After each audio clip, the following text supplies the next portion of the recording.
തമിഴ്നാടിനും ടി.വി.കെ നേതാവുമായ വിജയുടെ സംസ്ഥാന പര്യടനത്തിനിടയിൽ പരിക്ക് പറ്റിയ ആളുകൾ ഇപ്പോഴും വിവിധ ആശുപത്രികളിൽ ചികിത്സയിൽ തുടരുകയാണ്. എനിക്കിപ്പം ഇപ്പോൾ ഉള്ളത് കരൂർ മെഡിക്കൽ കോളേജ് ആശുപത്രിയിൽ ചികിത്സയിൽ തുടരുന്ന പശുപതിപാളയം സ്വദേശിനിയായിട്ടുള്ള ശ്വേതയാണ്. എന്താണ് അന്ന് നടന്നതെന്ന് ശ്വേത നമുക്ക് വിവരിക്കും.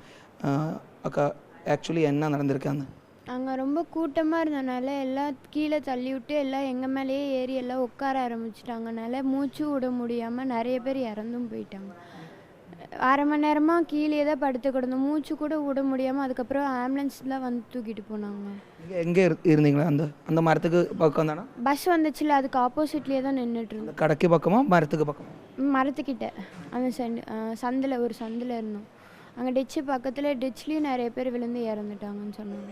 பஸ்ஸு வர வர எல்லாம் அங்கேருந்தே நல்லா கூட்டமாக வந்து எல்லாம் தள்ள ஆரம்பிச்சிட்டாங்க. அதனால தான் எல்லாம் கீழே விழுந்தோம் ஃபஸ்ட்டு.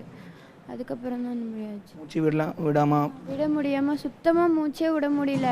ஒரு மாதிரி அடைக்க ஆரம்பிச்சிருச்சு. மயக்கம் வந்து கான்சியஸே இல்லாமல் போயிடுச்சு. எப்படி தான் இந்த ஆஸ்பத்திரிக்கு ரீச் ஆகுது? ஆம்புலன்ஸ் மூலமாக கொண்டு வந்து விட்டுட்டாங்க. அதுக்கப்புறம் தான் வீட்டுக்கு சொல்லி அதுக்கப்புறம் வந்தாங்க. உங்களுக்கு யார் அன்னைக்கு உதவி பண்ணுற? போலீஸா அல்லது டிவிக்கே நேதாக்களா, பிரவர்த்தகர்? யாருன்னே தெரியல. 2 அண்ணாங்க தான் வந்து இந்த மாதிரி ஆம்புலன்ஸில் ஏற்றி விட்டாங்க. அதுக்கப்புறம் அவ்வளோதான். ஒருபாடு பேருக்கு காயப்பட்டிருக்கா? காயெல்லாம் இல்லை, நெஞ்சில் உட்காந்து ஜாஸ்தி பேருக்கு காயப்பட்டிருக்கா? உங்களோட ஏரியாவில் வேற யாராவது காயப்பட்டிருக்கா? இறந்தே போயிருக்காங்க. எங்கள் ஏரியாவில் பசுபதிபாளையம் 2 பேர். யார் உங்கள் அறிந்த யாரையும் சொந்தக்காரங்க?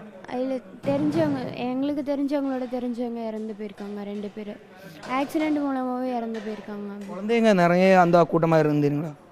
குழந்தைங்க இருந்தாங்க. அவங்களெல்லாம் போட்டு மிதிச்சிட்டாங்க.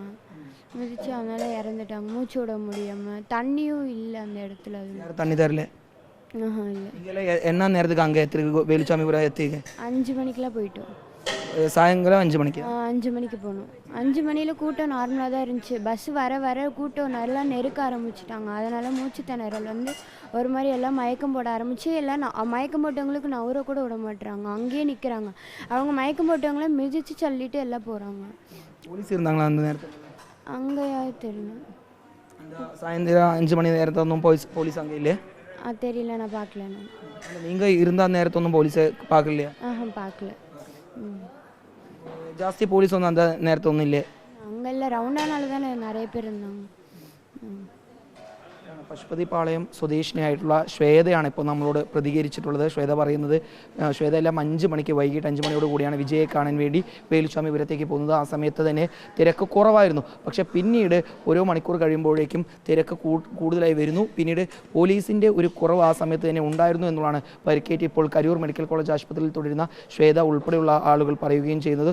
കൂടുതൽ ആളുകൾ വരുന്നു. പിന്നീട് അവിടെ നിൽക്കാൻ കഴിയാത്ത അവസ്ഥയുണ്ടെന്ന് പല ആളുകൾക്ക് മുകളിലൂടെ പല ആളുകളും തിരക്കി ഓടുന്ന ഒരു സ്ഥിതി ഉൾപ്പെടെ ഉണ്ടായി എന്നും ശ്വേത പറയുന്നുണ്ട്. അവരുടെ നാട്ടുകാരായിട്ടുള്ള ഒരു വ്യക്തിക്ക് ജീവൻ നഷ്ടമാവുന്ന സാഹചര്യം ഉണ്ടായിട്ടുണ്ട്.